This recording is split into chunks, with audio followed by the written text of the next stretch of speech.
దీర్ఘ ప్రాణాయామం ఓంకారం. ఓ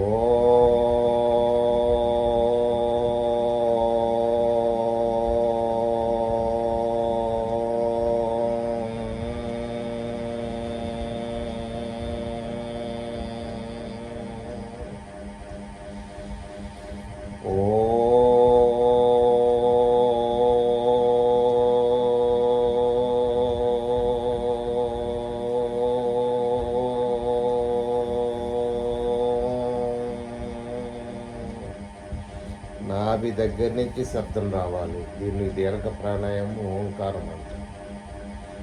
నెక్స్ట్ భ్రమరీ ప్రాణాయామం. ఇది మనసు ప్రశాంతంగా ఉండడానికి, టెన్షన్ తగ్గడానికి 2 కళ్ళు మూసుకుని 2 చెవులు మూసుకుని వేలు 2 నుదుటి మీద పెట్టుకుని తుమ్మెదలాగా జోంకారం చేయాలి.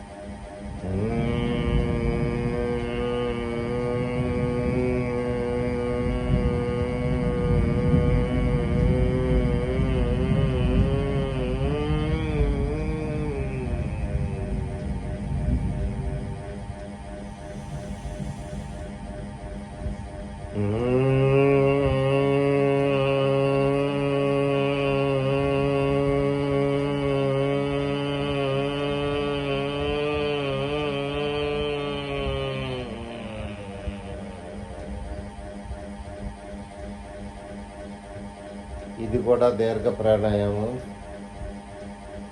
మనసు ప్రశాంతంగా, మెదడు కుదురుగా ఉండాలంటే భ్రమరీ ప్రాణాయామం చేయాలి. ఇది తర్వాత భస్త్రికా ప్రాణాయామం. పొట్ట లోపలికి లాగుతూ గాలి బయటకు వదిలేయాలి.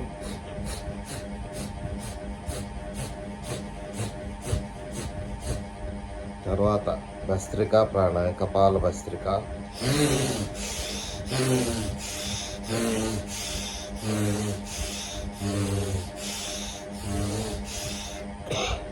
ఇలాగ 30 సార్లు చేయాలి. 30 సార్లు అంటే 1 మాత్ర.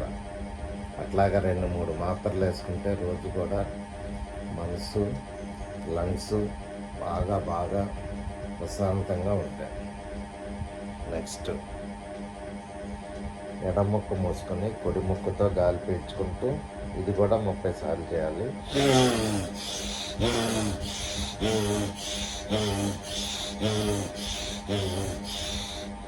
తర్వాత ఎడమ ముక్కుతో గాలి పీల్చుకుంటూ వదలాలి.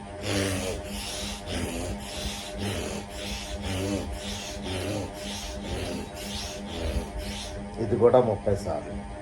తర్వాత ఉజ్జాయిని ప్రాణాయామం. 1 ముక్కు ద్వారా గాలి పీల్చుకుంటూ ఇంకో ముక్కు ద్వారా గాలి వదలాలి. ప్రశాంతంగా శ్వాస మీద ధ్యాస పెట్టుకోవాలి.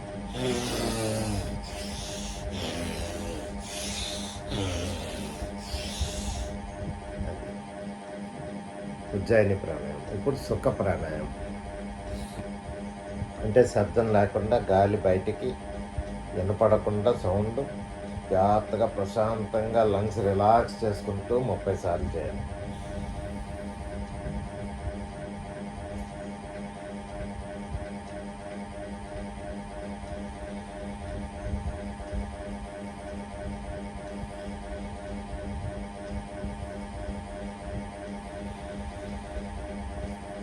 ఇది అయిన తర్వాత కుంభకం. గాలి బయట పూర్తిగా పీల్చుకుని బిగించి ఎంతసేపు ఉండగలరో ప్రయత్నం చేయండి.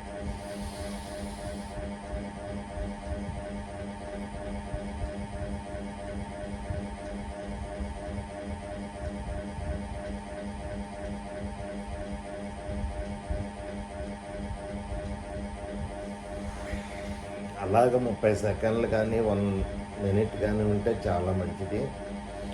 దీన్ని కుంభకం అంటారు.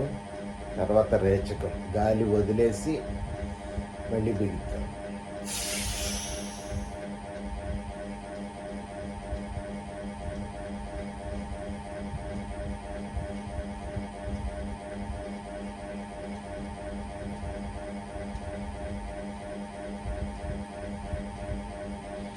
ఇది కూడా 1 నిమిషం దాకా ఉండగలిగితే చాలా మంచిది.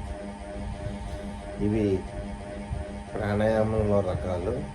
ఇవి కనీసం ఇంటిలో మనం బెడ్ మీద కానీ చాప మీద కానీ మంచి ప్రశాంతమైన వాతావరణంలో కూర్చుని వర్షం వచ్చినా ఏం వచ్చినా కూడా మీరు ఇంట్లో కూడా చేయొచ్చు. కనీసం చేసి ఆరోగ్యం కాపాడుకుంటారని, దీనివల్ల రక్తానికి ఆక్సిజన్ సప్లై బాగా జరిగి రక్తం ఆక్సిజనేటెడ్ బ్లడ్ కంప్లీట్ బాడీ అంతా తిరగడం వల్ల మంచి ఉత్తేజంగా ఉత్సాహంగా ఏ బ్లాక్స్ లేకుండా కూడా ఎక్కువ కాలం బతకడానికి మనం ప్రయత్నం చేయవచ్చు. అందరూ ఇది పాటిస్తారని కోరుకుంటూ సురేష్